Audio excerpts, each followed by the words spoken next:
Fiction is more than fiction, and stories are more than stories. This is the fourth video in my series on stories that re-enchant. I want to talk a little science fiction today, specifically Star Trek. And I learned so much from that growing up. Other science fiction and speculative fiction too. But there were some real life lessons in Star Trek, and that's true of fiction in general. It often doesn't give us measurable truths, the kind of truth that you can isolate in a laboratory, but it gives us truths for living, which is also characteristic of the humanities as a whole.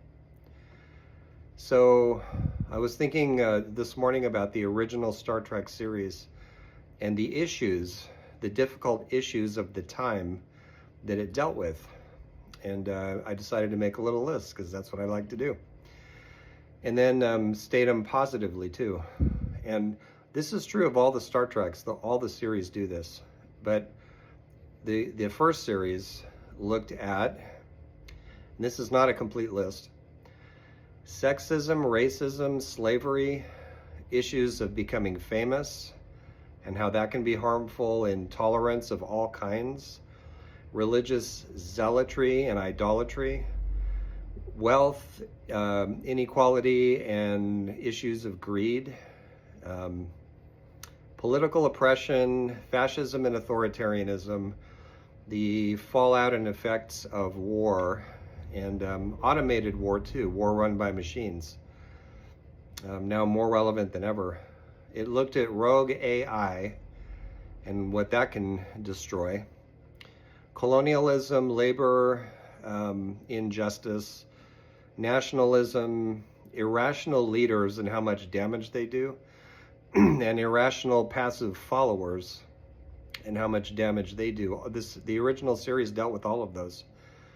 So it also dealt, on the other side of things, with kindness, empathy, with the value of being humane, with wisdom, equity, feminism, social justice and inclusion, reconciliation when people are fighting with each other, reconciliation beyond ideologies as well, gender fluidity, and also integrity, both personal and collective integrity. And last but definitely not least, diversity, as in infinite diversity and infinite combinations. And yes, it meant diversity. There are speeches where Gene Roddenberry talks about it. Sounds very modern. So in all of these, and I think in more hopeful speculative fiction and science fiction, and I've certainly tried to build this into mine, particularly in my Lamplighter trilogy, we need to look at possibilities for rising to our full human stature.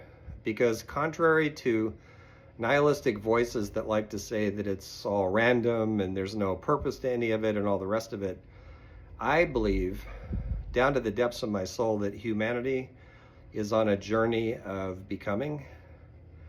We're on a journey to realize our greatest possibilities and rise to our full stature. And some of our best stories reflect that.